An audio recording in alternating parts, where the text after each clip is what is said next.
What is the skill the former CEO of LinkedIn and now executive chairman Jeff Weiner attributes to his success that he talked about during a 2018 commencement speech at the Wharton School of Business? It may not be what you think, but it's an attribute that I've been advocating for over a decade that leaders need to practice when enabling change. Hi, I'm Dr. Dawn Marie Turner, president of Turner Change Management and creator of the Readiness Mindset. The attribute that I was surprised and pleased to hear Jeff Weiner talk about as responsible for his success: compassion. He stated, if it weren't for learning the meaning and value of compassion, it's likely I wouldn't be on this stage today. He is convinced that practicing compassion is a better way to build a team and a company. And I agree. Like its cousin, empathy, compassion is not the skill that leaders usually talk about when they talk about their success or building a better company, but it is so important. That's why I was so pleased to hear him talk about it. I hear so many leaders refer to compassion as soft. It's viewed at best as a nice to have, and at worst, unnecessary. You may be afraid that practicing compassion will make you look weak, but overlooking and dismissing compassion or empathy as soft is a critical mistake. A mistake that can sabotage your change efforts and ultimately hurt your organization. I talked about the importance and value of empathy in video 5 of my leadership series, and I'll post the link below in the show notes. When you cultivate empathy, practice compassion, you can enable an organization that thrives during immense change, giving your organization a unique competitive advantage. When we practice compassion, specific areas of our brain are activated, which triggers our desire to reduce the discomfort and suffering of others. And in return, we experience more positive feelings and build our own resilience. Leading and managing change with compassion will reduce the discomfort, the disruption, and the stress, while allowing you to build the readiness needed for people to adopt and sustain those new activities. Compassionate leader is not soft leadership. Compassionate change leadership is hard work, but the payoff is worth it.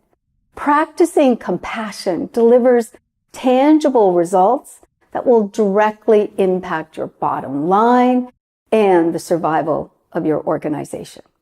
A study done at the University of Michigan found organizations that demonstrate compassionate practices, things such as support, fostering respect, integrity, forgiveness, and gratitude, improved turnover, organizational climate improved, and so did employee participation. They found that the more compassionate the workplace, the higher the performance and profitability, productivity, customer satisfaction, and employee engagement. Beyond the benefits to your bottom line, we all need compassion to survive. Dasher Keltner, professor of psychology at the University of California, Berkeley, states that we need to let go of the idea that compassion is weak, because it has and continues to serve our greatest need as individuals. It is part of our survival mechanisms. Compassionate leadership also increases trust, cooperation, and the collaboration required for healthy and sustainable organizational change. Compassion helps build the readiness that you need to gain the commitment and prevent resistance to change. That's why for your organization to thrive, especially during change, you need to cultivate an environment where people recognize the need for the change and are willing to help each other navigate the complexities of making the transition. During change, empathy and compassion are needed to build the readiness and achieve that desired outcome. They work interdependently.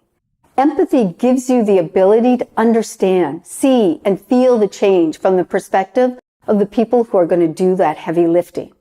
Compassion cues you to take action, build readiness, which will eliminate the resistance.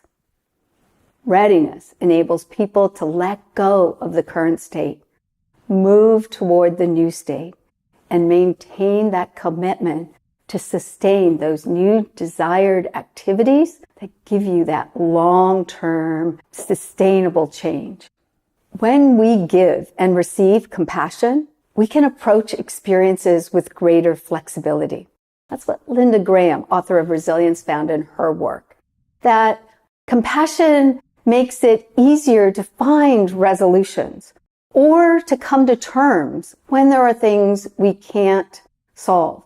And flexibility is essential when it comes to engaging in change and helping others to engage with change.